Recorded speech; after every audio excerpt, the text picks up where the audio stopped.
22절부터 마지막 절까지 말씀을 우리가 같이 보겠습니다.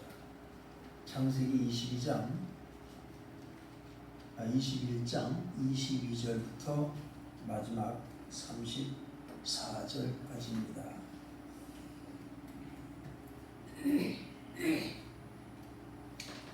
다 찾으신 줄로 믿고 제가 봉독하겠습니다.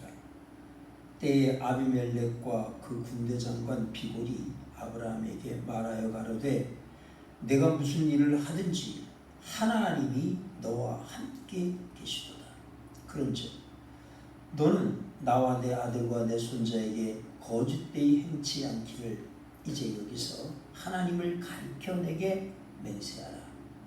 내가 내게 후대한 대로 너도 나와의 머무는 이 땅에 행할 것이니라. 아브라함이 가로되 내가 맹세하리라 하고 아비멜렉의 종들이 아브라함의 우물을 늑탈한 일에 대하여 아브라함이 아비멜렉을 책망하되 아비멜렉이 가로되 누가 그리하였는지 내가 알지 못하노라. 너도 내게 고하지 아니하였고 나도 듣지 못하였더니 오늘이야 들어보라. 아브라함이 양과 소를 취하여 아비멜렉에게 주고 두 사람이 서로 언약을 세우니라. 아브라함이 7 암양 새끼를 따로 놓으니 아비멜렉이 아브라함에게 이르되 이 7 암양 새끼를 따로 놓으면 어찌니요. 아브라함이 가로되 너는 내 손으로 이 암양 새끼 7을 받아 내가 이 우물판 증거를 삼으라 하고 두 사람이 거기서 서로 맹세하였으므로 그것을 브엘세바라 이름하였더라. 그들이 브엘세바에서 언약을 세우매 아비멜렉과 그 군대 장관 비골은 떠나 블레셋 족속의 땅으로 돌아갔고 아브라함은 브엘세바에 에셀 나무를 심고 거기서 영생하시는 하나님 여호와의 이름을 불렀으며 그가 블레셋 족속의 땅에서 여러 날을 지냈더라. 아멘.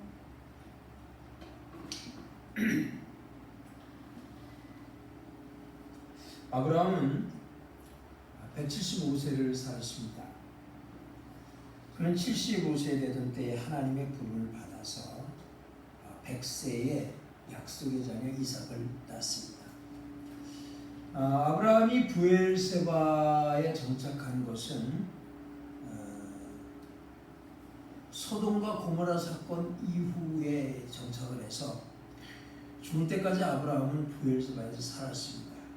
물론 그 중간에 사라가 127세에 죽었기 때문에 헷 족속에게서 은 400세계 주고 산 막벨라굴의 장사 지내기 위해서 잠깐 움직이긴 했지만 다시 그 이후에 브엘세바로 돌아와서 175세에 죽었기 때문에 아브라함은 거의 그 한 70년 이상을 브엘세바에서 살았다 하는 얘기죠.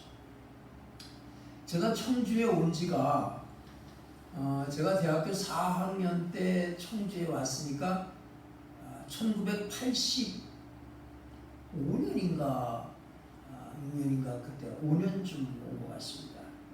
청주 그때는 거처가 없어서 우리 이하구 집사의 집에 있으면서 왔다 갔다 대전으로 왔다 갔다 하면서 86년도에 제가 갈릴리 교회를 개척을 했으니까 벌써 30년이 훌쩍 넘었습니다.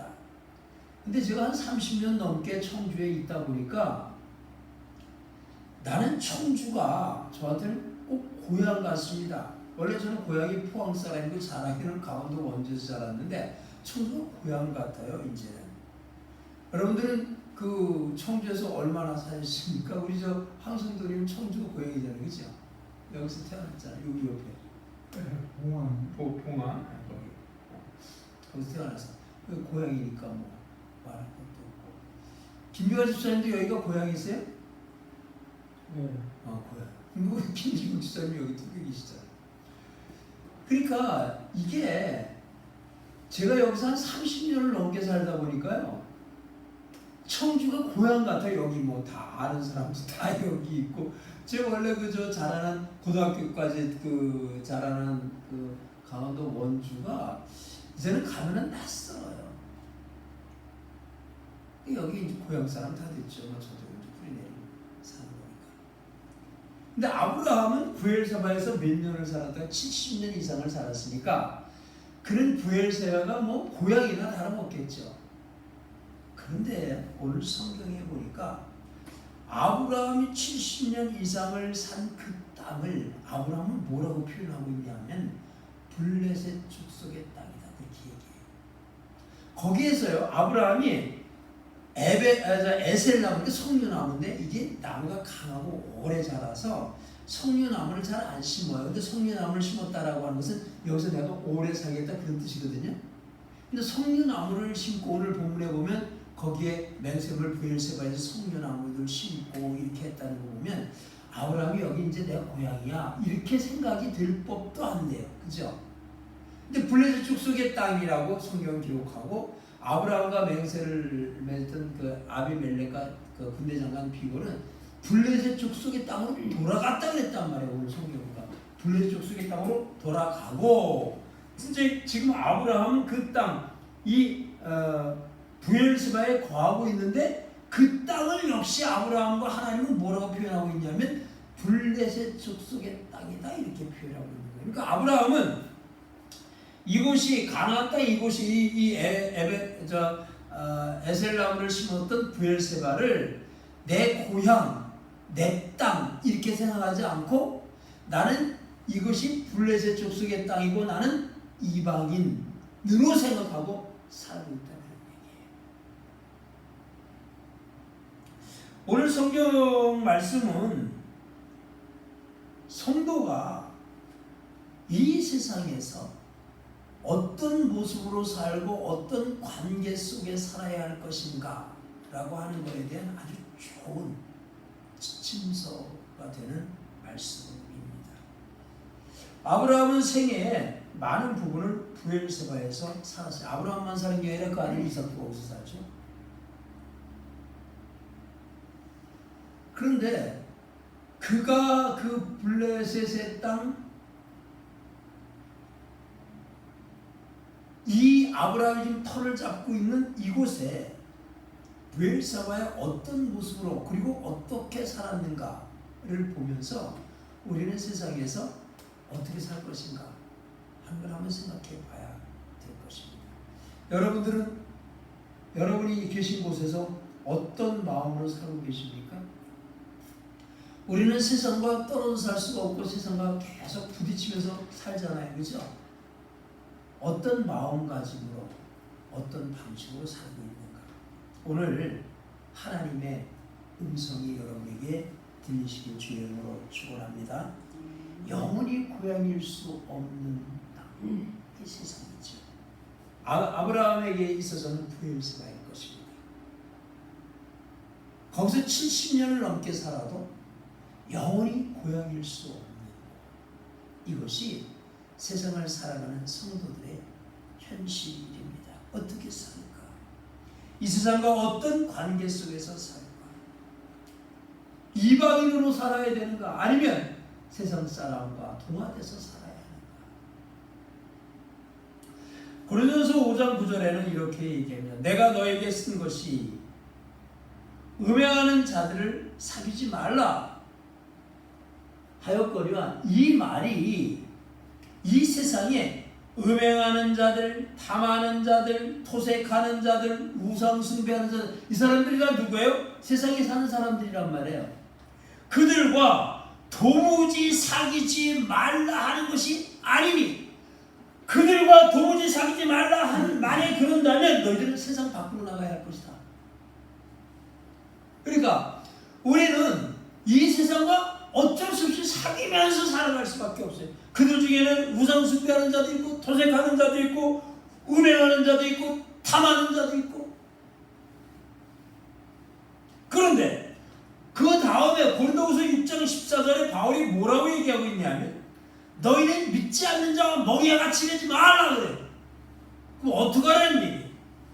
의와 불법이 어찌 함께하며 빛과 어둠이 어찌 사귀며 그리스도와 벨리알이 어찌 조화되며 믿는 자와 믿지 않는 자가 어찌 상관하며 하나님의 성전과 우상이 어찌 일치가 되겠느냐.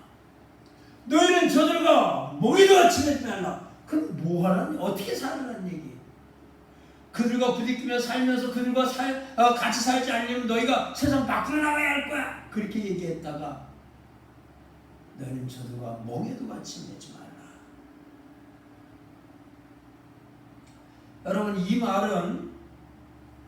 이 말은 성도가 세상에 뿌리를 내리고 살면서 어떻게 살아야 할 것인가에 대한 삶의 방향성을 가르쳐주고 있는 말씀입니다.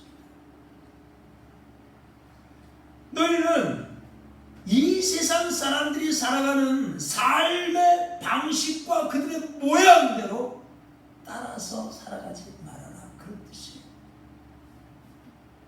너희는 세상과 분리되고 너희는 세상에서부터 격리되어서 완전히 세상과 따로 나가서 살아, 그런 얘기가 아니라 그들의 삶의 방식을 따라 살지 말아라. 그들과 좀 구별되게, 너희의 삶의 방식이 그들과 좀 다르게 거룩하게 그렇게 살아가라는 거예요. 그들이 가고 있는 죄악의 모습, 그들이 가지고 살아가고 있는 죄의 그 형편, 그것과 분리되어 살아라는 얘기지, 그들과 삶에 떨어져 살려는 얘기가 아니란 말이에요. 아시겠죠? 만약에 그러려면요, 우리는 세상 밖으로 나가야 돼요.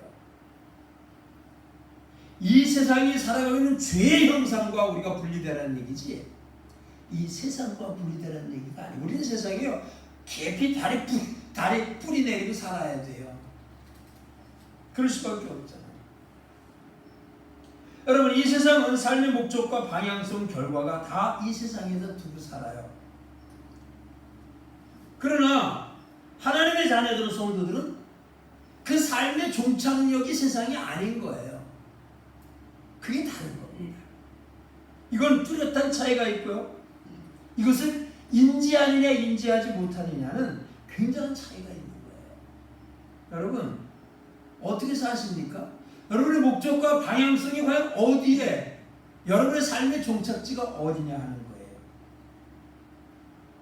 지금 아브라함은 하나님의 은혜 가운데서 지경이 굉장히 넓어졌어요. 막 부자가 됐단 말이에요.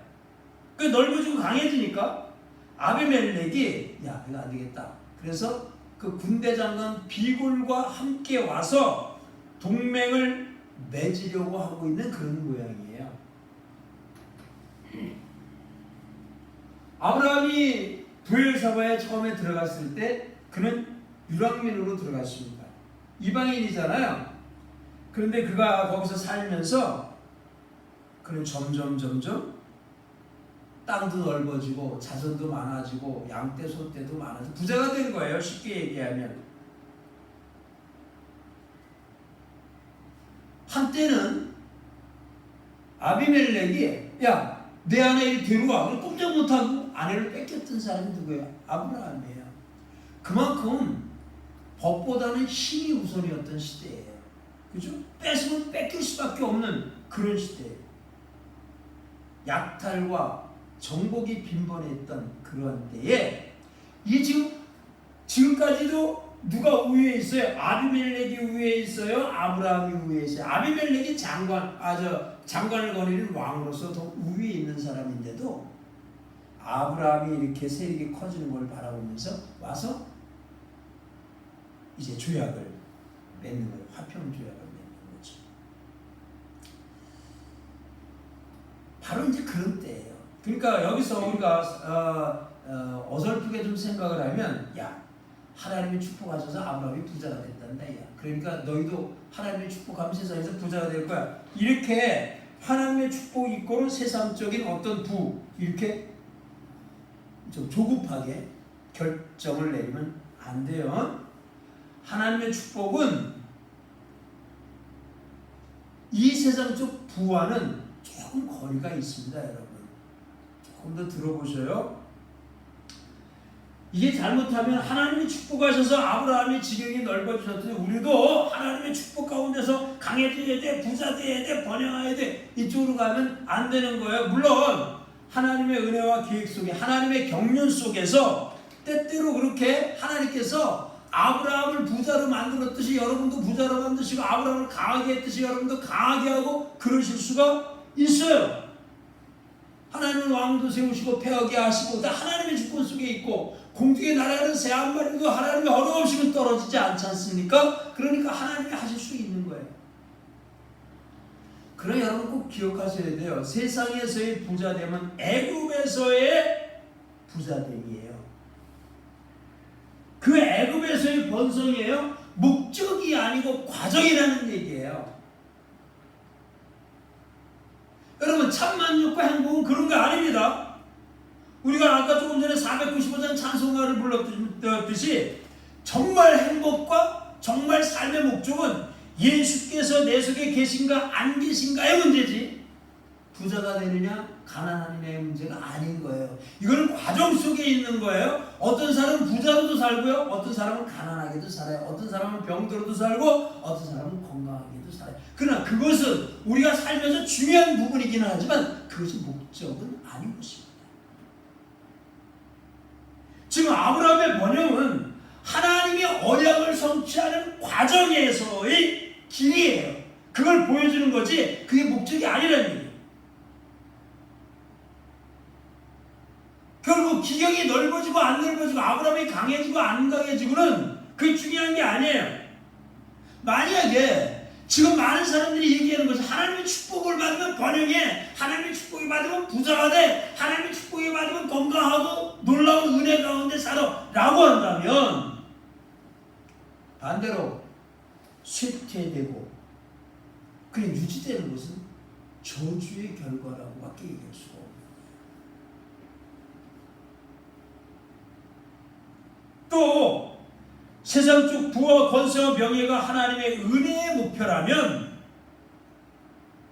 바로 오늘 본문에 나오는 아비멜렉, 예수님 팔아 십자가에 못 박은 빌라도 이런 사람은 축복의 수혜자가 되고요.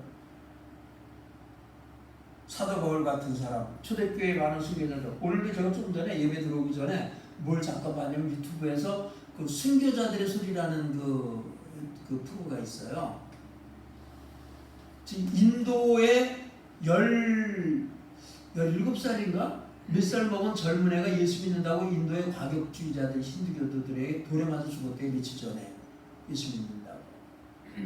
또 중국에 좀 19년, 17년 이렇게 예수 믿는다고 감옥에 갇혀있는 목사님들에 대한 그런 얘기가 쭉 떴어요.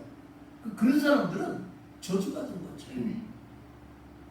초대교회 성도들, 사도 요한 같은 사도들 저주의 결과물이 되는 거예요. 지금 하나님의 의도는 오늘 본문의 의도는 그런 게 아니에요. 그래서 아브라함이 강성한 다음에 이것이 축복이 아니다, 이것이 목적지가 아니다라고 하는 것을 가르쳐주기 위해서 꼭 바로 다음에 오늘 본문에 뭐가 있냐면 우물 늑탈 사건을 거기다 기록해 놓은 거예요. 아브라함이 힘이 없어서 지금 아브라함은 막 힘이 있잖아요. 힘이 있어서 아비멜렉이 확진하러 왔어요. 그때 이렇게 시작. 그때는 두 가지 의미가 있어요. 첫째는 하갈과 이스마엘이 아브라함의 집에서 쫓겨나서 이스마엘이 장가 들어가고 이렇게 살아가는 그때 그런 뜻이 있고요. 또 하나는 세월이 지나서 아브라함이 그곳에서 이제 뿌리를 내리고 자라서 아주 강성해졌을 때 그런 의미가 있습니다. 근데 그 다음에 재밌는 얘기들이 나와요. 그때의 아비멜렉이 아브라함으로 더불어 언약을 맺으러 왔단 말이에요. 불같은 조약이죠. 야, 너 우리한테 침범했지만 네가 강해지더라도 나와 내 후대에게 잘 좀 해줘. 내가 너를 여기 살게끔 한 것처럼 너도 해줘. 이렇게 언약을 맺으러 온 그 사건이 아비멜렉이 바라볼 때에 아브라함이 번영하는 그런 모습으로 보여졌단 말이에요. 그래서 이제 그 언약을 맺으러 왔죠. 근데 실상은 들어보니까 어떤 문제가 있냐면 아비멜렉의 종들이 아브라함이 파놓은 우물을 계속해서 뺏었다는 얘기예요. 근데 아브라함 아브라함이 가만히 보면 힘이 없어서 뺏긴 건 아니라는 말이에요. 오늘 본문에 보면. 왜 그래요? 이것이 성도들이 이 세상에서 살아가는 삶의 모습이다 라고 하는 것을 지금 하나님 우리에게 말씀해 주고 있는 거예요. 여러분 이러한 곳에서 눈을 열어야 돼요. 여러분 당시 우물의 가치는 대단한 거예요.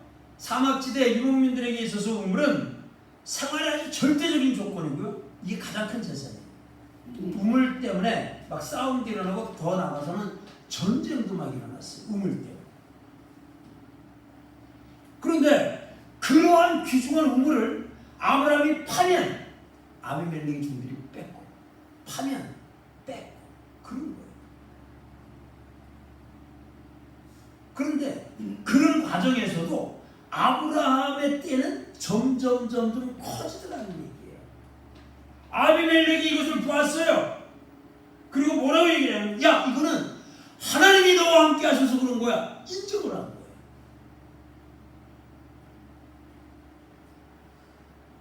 지금 아브라함은 계속해서 빼앗기는데도 아브라함은 계속 강해지는 거예요.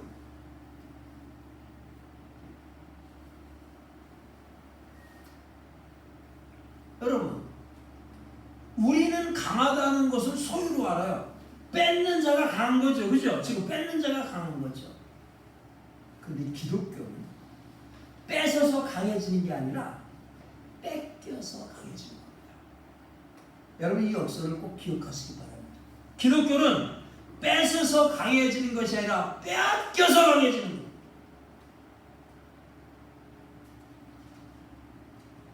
우리는 뺏김으로 강해지는 거예요. 우리는 육이 죽음으로 여기 살고 세상을 뺏기는 것만큼 천국이 다가옵니다. 얼마나 뺏겼는가가 얼마나 강해졌는가라고 하는 얘기예요. 22절에 아비멜렉이 그렇게 얘기하죠. 야, 내가 보니까 너는 정말 하나님이 함께하는 사람인 것 같아. 맞아. 하나님이 함께하지 않으면 이렇게 될 수가 없어. 여러분, 성도와 세상 사람들과의 구별점은 딱 하나밖에 없어요. 그건 뭐냐면 이 사람은 하나님이 함께하는 사람인가 하나님이 함께하지 않는 사람인가 그거예요. 여러분이 하나님의 자녀가 맞다면 하나님은 여러분과 함께 하십니다. 그러나 하나님의 자녀가 아니라면 하나님은 여러분과 함께 할 필요가 없죠. 성도와 불신자의 구별할 수 있는 척도는 하나님이 나와 함께 하시는가 그렇지 않는가 하는 것입니다. 마태복음 28장 20절에 내가 세상 끝날까지 언제까지요? 세상 끝날까지 항상 왔다 갔다 하는 게 아니라 항상 함께 있어요. 주님 그렇게 말씀하셨어요. 항상 세상 끝날까지 항상.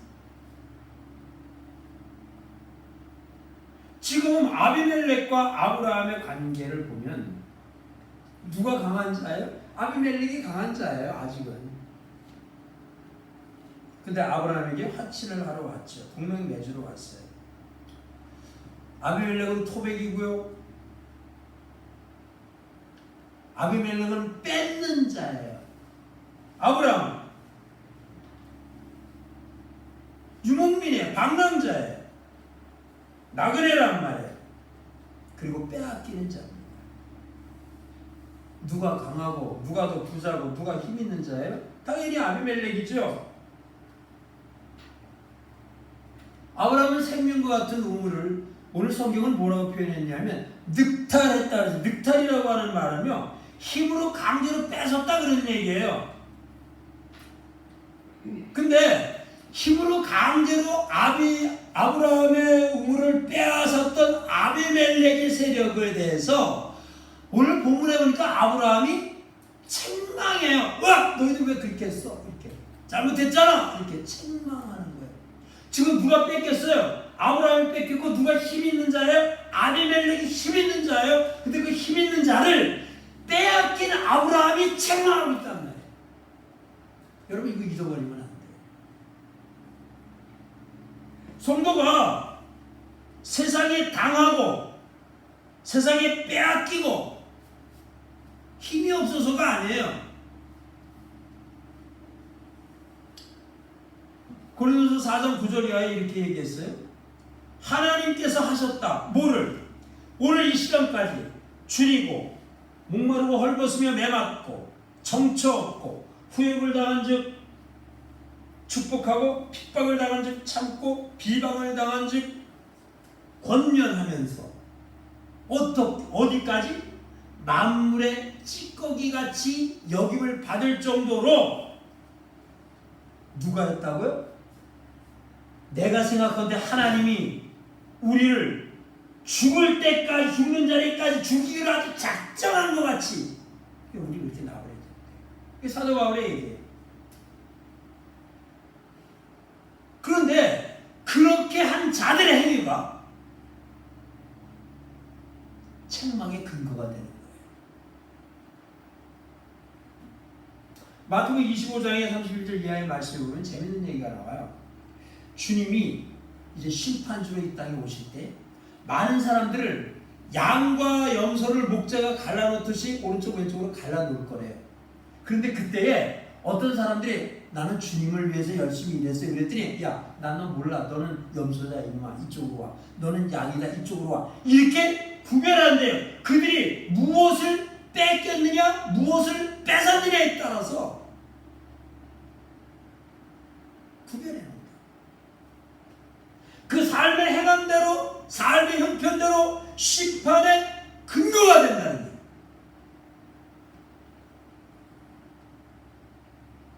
성도는 세상에 당해주면서 빼앗기면서 심판의 근거를 그들의 머리 위에 삼는 자들을 얘기하는 겁니다. 로마서 12장 20절에 이렇게 했어요. 내 원수가 누가? 원수 있잖아요. 원수. 저 꼴뚜기를 죽이고 싶어하는 원수가 줄이거든 매이고 목마르거든 나시오라. 그러므로 내가 숯불을, 이거 은혜를 얘기하는 거예요. 숯불을 머리 위에 넣어라. 그 말은 은혜를 입어서 그 사람이 깨닫게 하라 그런 뜻이에요. 여러분, 하나님이 성도에게 허락하신 복수는 은혜를 베푸는 것밖에 없어요. 잘 들으십시오.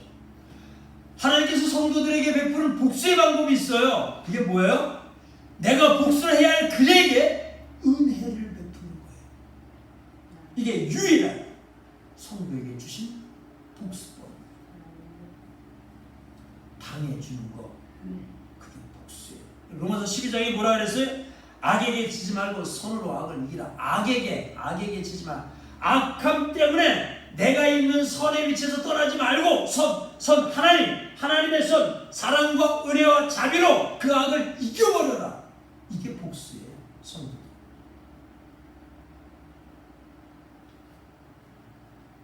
우리가 이거 잘 못할 것 같으니까 육을 입고 오셔서 2000년 전에 이 행위를 몸소 보이신 분이 누구예요? 예수님의 십자가 사건이에요. 그분이 힘이 없어서 십자가에 못 박혔나요?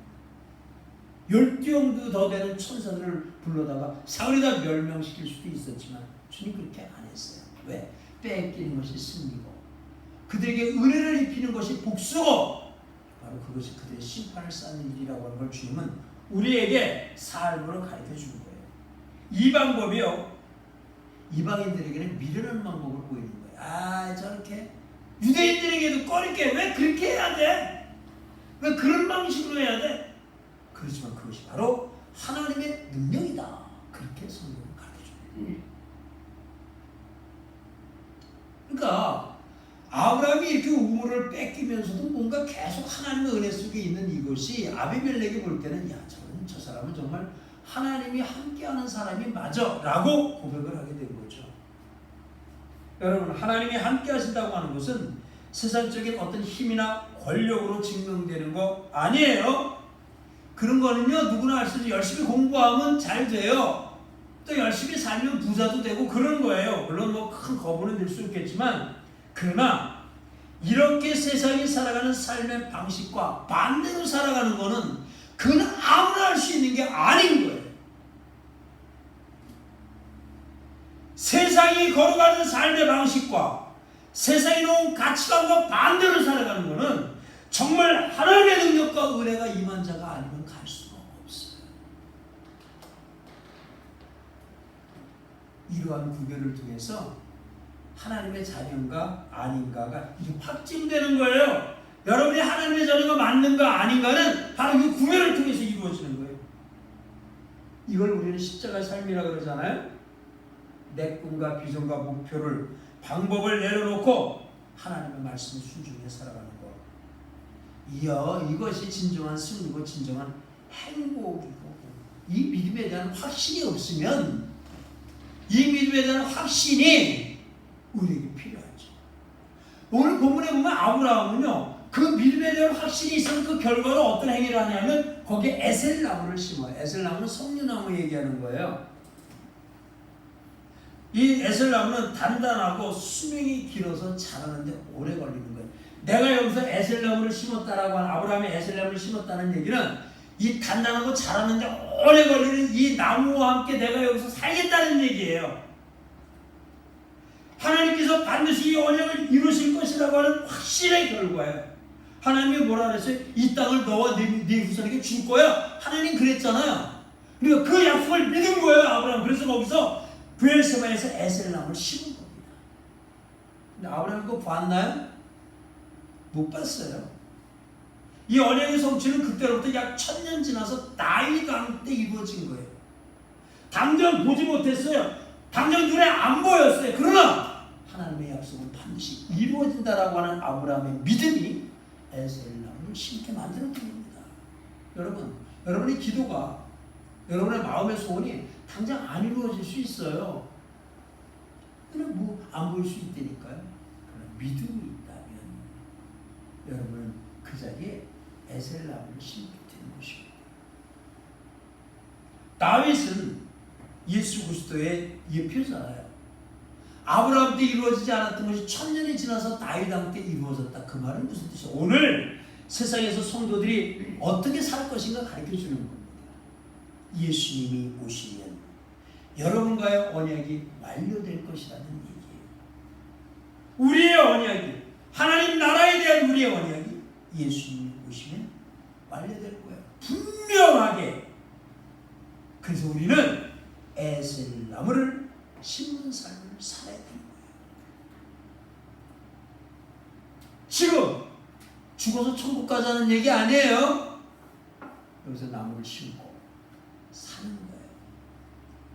우리 때 하나님의 약속이 안 이루어질 수도 있고 이루어질 수도 있겠죠. 주님이 오늘 저녁에라도 빵빵빵 하면서 나팔 소리하고 오실 수도 있고요.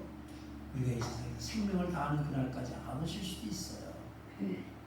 그러나 하나님의 약속은 반드시 이루어진다라고 하는 믿음의 확신을 갖고 살아가는 것, 그것이 바로 아브라함이 에셀나무를 심었던 삶의 방식이었던 것입니다.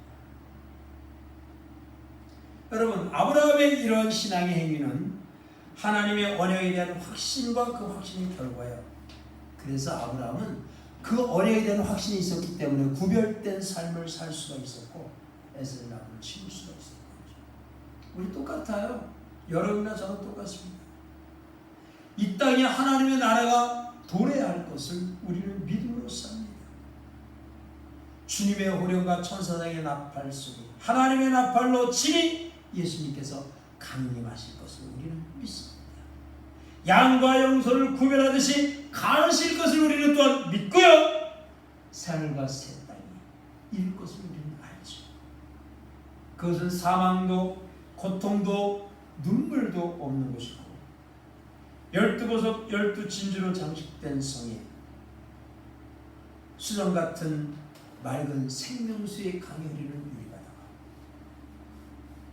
다시 저주가 없고 다시 밤도 없고 다시 바다도 없는 거룩한 성 새 예루살렘이 여러분 앞에 보여질 것입니다. 하나님의 생명책에 기록된 자들은 그곳에서 세세토록 하나님을 찬양하며 영원한 생명과 영광과 존귀를 얻을 것입니다. 이 언약에 대한, 이 언약의 성취에 대한 확신을 갖고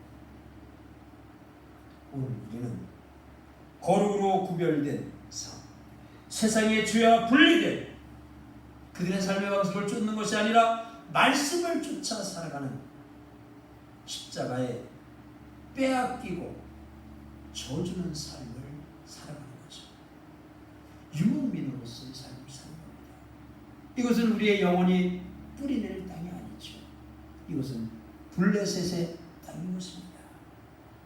우리의 땅은 영원한 새하늘과 새 땅이라고 하는 것을 여러분 기억하시면서 오늘도 고개를 들고 하늘을 쳐다보고 좀 참고 오늘도 인내하면서 에셀 나무를 심는 믿음의 삶을 살아가시기를 주님의 이름으로 축원합니다.